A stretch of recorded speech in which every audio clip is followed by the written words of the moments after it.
एक बार एक व्यक्ति एक रेड लाइट एरिया में एक कोटे पर जाता है। वहां का दरवाजा खोलकर जैसे ही अंदर जाता है तो सामने लगभग 20 अलग अलग महिलाएं खड़ी थी, जो कि काफी सुंदर दिखाई दे रही थी। उन महिलाओं में से एक महिला को उसे चुनने की आजादी थी। वह बारी बारी से उन महिलाओं को देख रहा था और उनमें से किसी एक का उसको चुनाव करना था। जैसे ही एक महिला पर उसकी नजर पहुंची तो उस महिला की आंखें झुक जाती है। उस महिला की झुकी हुई नजर को देखने के बाद वह सोचने पर मजबूर हो जाता है। ऐसा लग रहा था कि यह चेहरा तो जैसे कुछ ज्यादा पहचाना चेहरा है, लेकिन उसका पहनावा और कपड़ों को देखकर वह कुछ समझ नहीं पाता। वह उसी महिला का चयन करता है और उसे कमरे के अंदर लेकर जाता है। जब उससे बातचीत करता है तो पता चलता है कि वह महिला कोई और नहीं बल्कि उसी की धर्म पत्नी है, उसी की बीवी है। अपनी ही बीवी को उस रेड लाइट एरिया के कोठे में देखने के बाद उसके पैरों तले जमीन खिसक जाती है। वह सोचने पर मजबूर हो जाता है कि आखिरकार करे तो क्या करे, यह कैसे यहां पर पहुंच गई।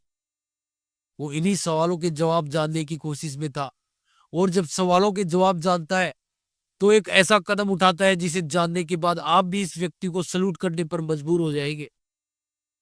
क्योंकि किसी भी महिला से ऐसी गलती जानबूझकर हो या अनजाने में उसकी गलती माफ नहीं होती, बल्कि पुरुषों की गलती को नजरअंदाज कर दिया जाता है।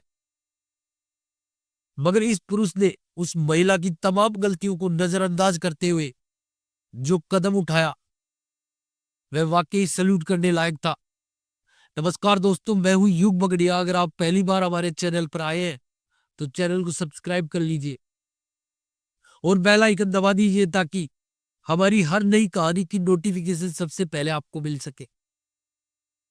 दोस्तों, आज की कहानी इतनी रहस्यमयी और दिल दहला देने वाली है कि इसे सुनकर आप सोच में पड़ जाएंगे। तो चलिए इस कहानी को शुरू से जानते हैं। ये सच्ची घटना है कर्नाटक प्रदेश की राजधानी बेंगलुरु की। एक व्यक्ति जिसका नाम साहिल है, जो कि बेंगलुरु शहर का रहने वाला है, जो एक मल्टीनेशनल कंपनी में काम करता था। उसकी कंपनी ने उसको एक असाइनमेंट के लिए मुंबई बुलाया कुछ समय के लिए। उसकी शादी अभी 2 या 3 महीने पहले ही हुई थी। अपनी पत्नी को छोड़कर जाना नहीं चाहता था, लेकिन मल्टीनेशनल कंपनी थी जिस कंपनी में वो काम कर रहा था, उस कंपनी का मामला था। आखिरकार उसको जाना पड़ता है। जब वहां पहुंच जाता है, 1-2 हफ्ते काम करने के बाद अपनी पत्नी से बातचीत करता है और कहता है कि क्या तुम मुंबई घूमना चाहोगी। जैसे ही ये बात अपनी पत्नी से कहता है तो उसकी पत्नी खुश हो जाती है, खिलखिला जाती है। कहती है कि मेरा तो सपना था बचपन का, बचपन से ही मैं चाहती थी कि मुंबई जाऊं, वहां जाकर कुछ देखूं। आज तक तो मैंने सिर्फ मुंबई को टेलीविजन पर या जो फिल्मों में देखा है। जब सामने से देखने को मिलेगा तो कितना अच्छा लगेगा। जब अपने पति से इस तरह की बातें करती है तो उसका पति कहता है, परेशान होने की जरूरत नहीं, 7 अक्टूबर 2011 का तुम्हारा रिजर्वेशन करा दिया गया है। इस तारीख को इस वक्त आपको ट्रेन मिलेगी और आप आराम से बेंगलुरु से मुंबई का सफर पूरा करके सीधा यहाँ आ जाइए। मैं तुम्हारा इंतजार करूंगा।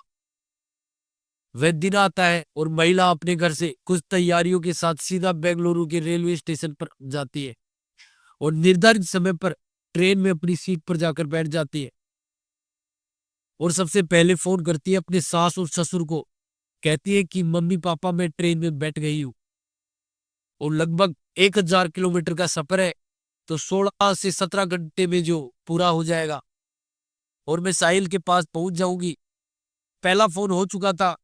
दूसरा फोन अपने पति को करती है। अपने पति से कहती है कि जी मैं ट्रेन के अंदर बैठ गई हूँ और मैं जल्द ही आपके पास पहुंच जाऊंगी, आप परेशान मत होना। तो साहिल कहता है कि परेशानी मुझे नहीं, परेशान तुम मत होना। बिल्कुल घबराने की जरूरत नहीं है। किसी से ज्यादा बातचीत नहीं करना, अपने सफर पर ध्यान देना और कोई ऐसी वैसी चीज मत लेना, जैसे किसी से खाने पीने की चीजें। इस तरह समझाने की कोशिश करता है। अब जो ट्रेन है वो मुंबई के सफर के लिए चल पड़ती है।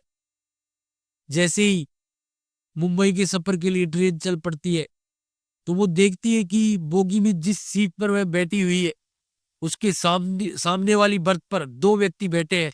एकदम अनजान व्यक्ति एक दूसरे से बातचीत भी नहीं कर रहे हैं।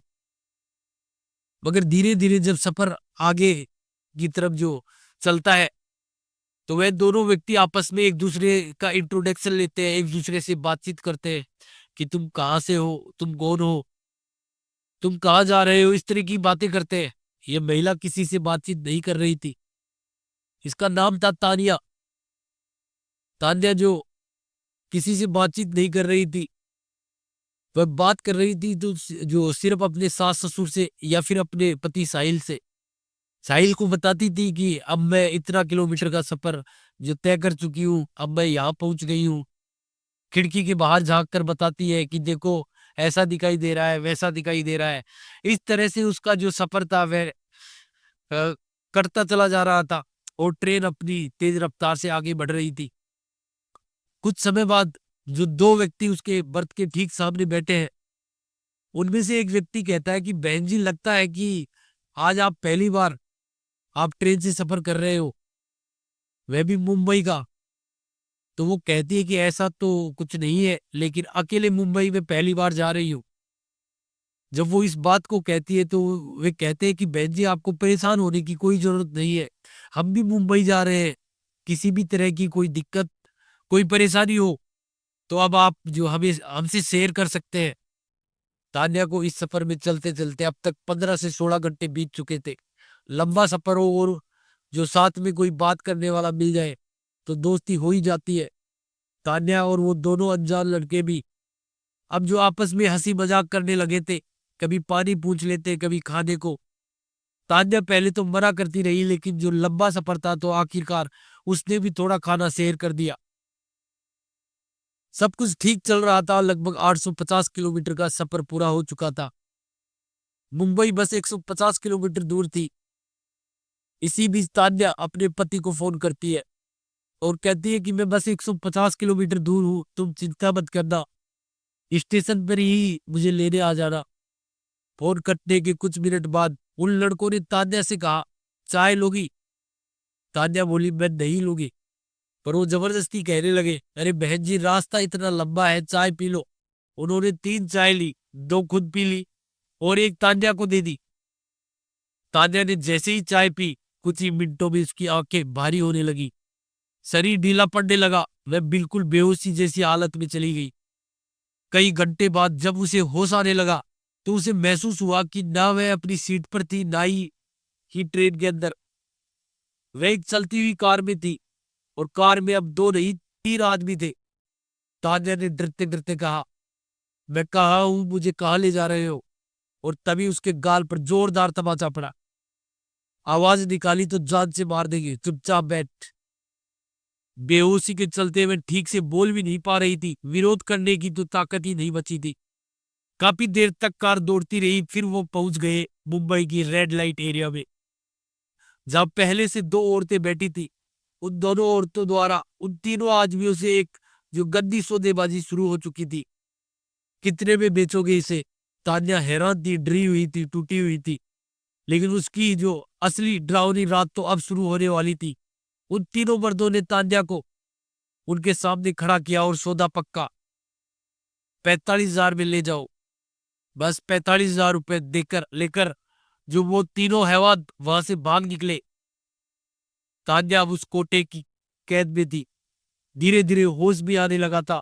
डर के मारे हाथ पैर कांप रहे थे, वह रोते हुए रहम की भीख मांग रही थी। मेरे पति मेरा इंतजार कर रहे होंगे, मुझे जाने दो प्लीज। लेकिन तान्या की पुकार पर वहां किसी का दिल नहीं पिघला। उसे धक्के मारकर एक बिजली रहित अंधेरे कमरे में बंद कर दिया गया। वह चिल्लाने लगी, मुझे छोड़ दो, मुझे छोड़ दो। और तभी उसके मुंह पर कपड़ा ठूस दिया गया ताकि उसकी आवाज बाहर न जाए। उधर 8 अक्टूबर को उसका पति जो रेलवे स्टेशन पर खड़ा इंतजार कर रहा था। ट्रेन आ चुकी थी लेकिन तान्या नहीं उतरी। उसने तुरंत फोन किया, फोन स्विच ऑफ। उसने घर वालों को फोन किया, किसी को कुछ नहीं पता। अब तो उसका दिल बैठ गया था। वो फौरन स्थानीय पुलिस स्टेशन पहुंचा, गुमशुदगी की दर्ज रिपोर्ट दर्ज करवाई और खुद भी अपनी पत्नी को ढूंढने निकल पड़ा। पत्नी का कोई अता पता नहीं, बस यही उम्मीद कि शायद अगली ट्रेन से आ जाए। उसने बेंगलुरु, मुंबई, जहां जहां सकता हर जगह भटकना शुरू कर दिया।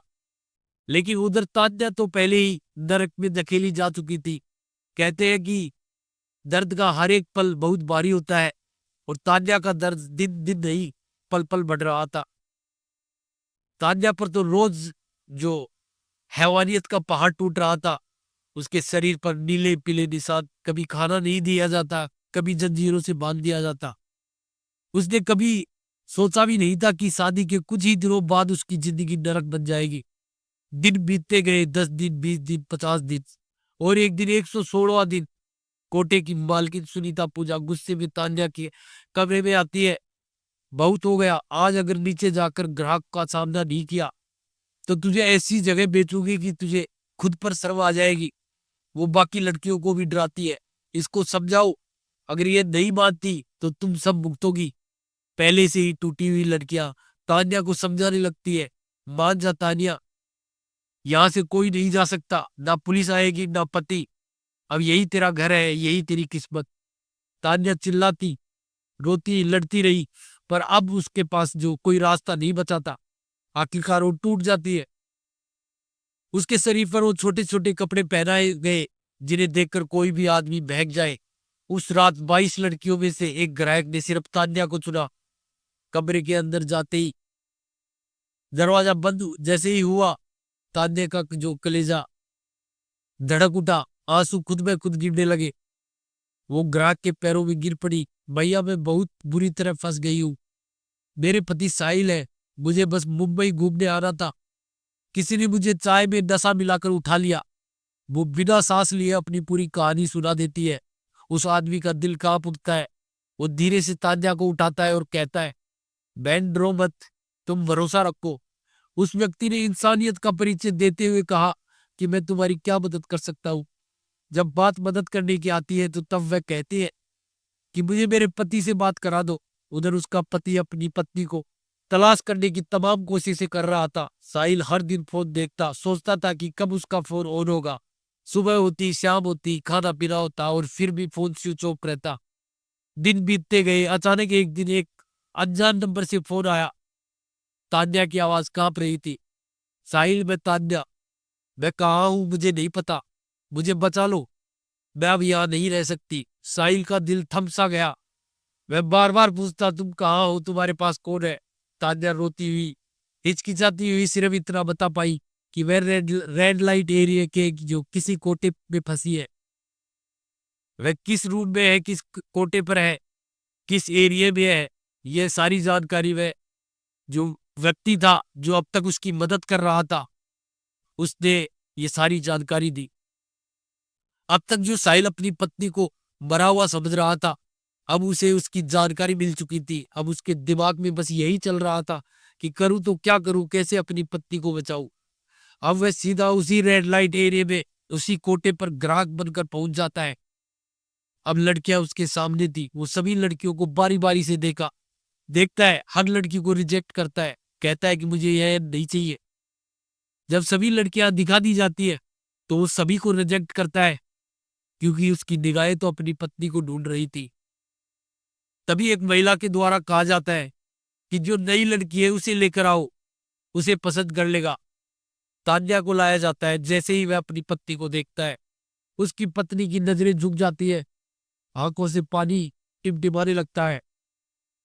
वह अपनी पत्नी को देखकर हैरान था, परेशान था और सीधा बोलता है कि मुझे यही लड़की चाहिए।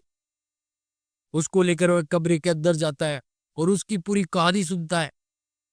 जानना चाहता था कि आखिरकार वह यहाँ पर कैसे पहुंची। सब कुछ सुनने के बाद अपनी पत्नी को सीधे से लगाता है, उससे नाराज नहीं होता, उससे कहता है कि अब तुम्हें परेशान होने की जरूरत नहीं, मैं आ गया हूं, हम यहाँ से दोनों साथ निकलेंगे। अब जरूरत है तो हमें ठंडे दिमाग से काम ले देगी। यहाँ से सोचो कि निकले कैसे। अब यहाँ से अगर भागने की कोशिश करेंगे तो ये लोग हम पर हमला कर देंगे, हमें मार भी सकते हैं, हमें नुकसान पहुंचा सकते हैं। तभी बैठे बैठे साहिल को एक तरकीब सूझी और वह पुलिस कंट्रोल रूम को फोन करता है। 7 अक्टूबर से गायब होने से लेकर अभी तक की पूरी कहानी बताता है। बताते बताते कहता है कि पुलिस को कि मेरी पत्नी रेड लाइट एरिया के इस कोटे पर इस रूम में है, आप जल्दी से यहाँ आ जाइए और हमें बचा लीजिए। पुलिस अपनी ईमानदारी से काम करती है और जल्द ही वहां पहुंच जाती है। भारी फोर्स के साथ कोटे पर छापा मारा जाता है और वहां तान्या और साहिल दोनों एक कमरे में सुरक्षित मिलते हैं। पुलिस ने न केवल तान्या को वहां से बचाया, बल्कि कई और लड़कियों को भी जो दलालों के चुंगल में थी, उनको भी सुरक्षित निकाला। उन दलालों के बारे में पता करने की कोशिश की जाती है। तब पता चलता है कि वे दलाल सिर्फ रेलवे स्टेशन, बस स्टॉप ऐसी जगहों पर ही नजर गड़ाए रहते हैं, गिद्ध की तरह, ताकि कोई लड़की, कोई महिला अकेली जा रही हो, जो कि सुंदर हो दिखने में, उन्हें निशाना बनाया जाता है।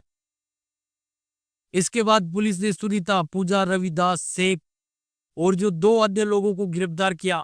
उनके नेटवर्क के जरिए कई और दलालों को भी पकड़कर कानून के हवाले किया गया। साहिल ने अपनी पत्नी की छोटी सी मदद के लिए बड़ी हिम्मत, योजना और इंसानियत दिखाई। इस कहानी से पता चलता है कि एक सच्चा इंसान और पति कैसे अपनी बीवी और अन्य मासूमों की मदद कर सकता है। दोस्तों, जब भी आप सफर पर हो, किसी अनजान व्यक्ति पर भरोसा न करें, बातचीत करते समय सतर्क रहे। इस कहानी ने हमें सिखाया है सावधानी, हिम्मत और इंसानियत सबसे जो बड़ी ताकत है। दोस्तों, अगर आपको हमारी कहानी पसंद आई तो जो चैनल को सब्सक्राइब करना न भूले, बेल आइकन दबा दे, ताकि हमारी हर नई वीडियो की नोटिफिकेशन सबसे पहले आप तक पहुंचे। इस वीडियो को अपने दोस्तों और परिवार के साथ शेयर करें ताकि जागरूकता फैले। हमारा मकसद सिर्फ कहानी सुनाना नहीं, बल्कि आपको सतर्क और जागरूक करना है। अगर आपके पास कोई ऐसी कहानी है जो आप हमें बताना चाहते हैं, तो कमेंट बॉक्स में लिखे। मिलते हैं अगली वीडियो में एक नई कहानी के साथ। जय हिंद, जय भारत।